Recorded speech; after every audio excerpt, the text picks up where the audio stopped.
So for this one, yes, this is a biggie. Yep. This is the House of Love, Love in a Car. Okay.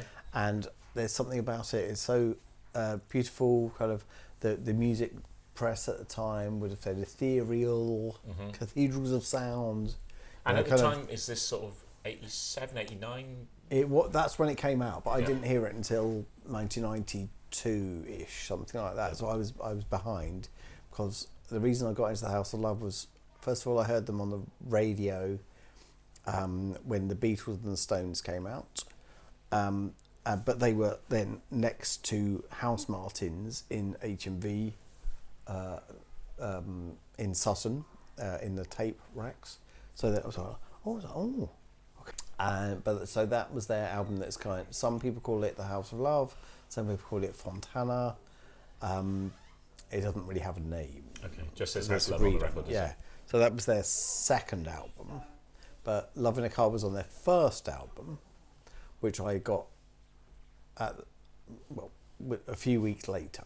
But I was late, so it wasn't 1987 when I heard it. It was 1990 or 1991 when I heard it, and it just has that thing for me of that magic of just, when you have those moments where the world time seems to slow down, and you have the dust kind of in the air, and it's just everything just hanging in there, and everything seems to stop, and it has that.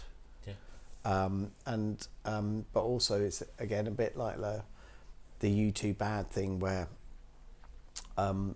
it changes. So I've got on my iTunes there are 112,000 bits of music or bits of comedy or books and whatever, but I've got 50 different versions of the same song, which is Love in a Car, from different bootlegs and things like that, and sometimes it's Terry, sometimes it's not Terry, but it always changes. It's always a bit different. It's a sort of framework where they can take it different directions in the different performances. Yeah, okay. Exactly, that's right. I think that's sort of droney quality, which I think they were sort of slightly Velvet Underground inflected. Yeah. And as definitely. And you see that sort of journey to things through to Levitation.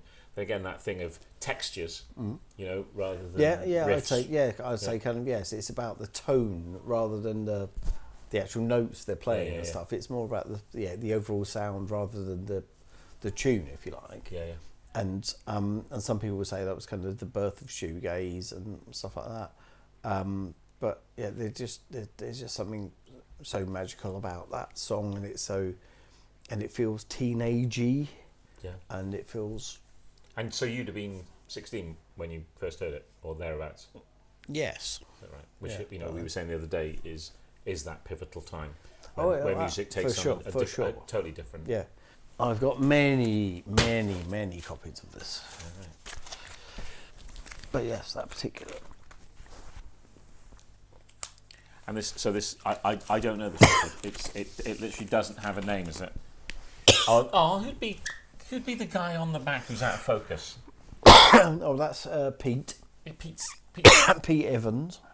Pete's. That's Christian. When I'm taking photographs, I always make jokes about who's the main one. See, this is quite nice because Chadwick is at the front, but Bickers is in focus.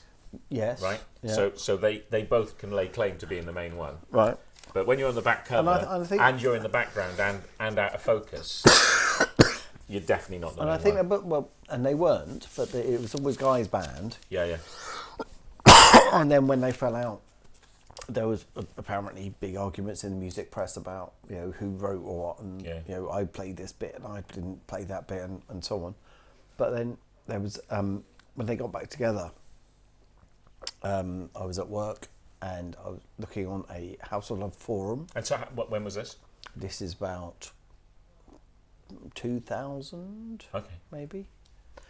And it just said like Terry and Guy are playing in Brighton, Sussex Arts Club.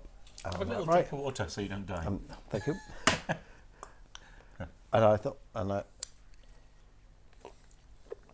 And it was just one of those moments in life where you just go, right, everything else is postponed, cancelled, right? This is what I'm doing. Yeah. This is what I have to do now. Yeah.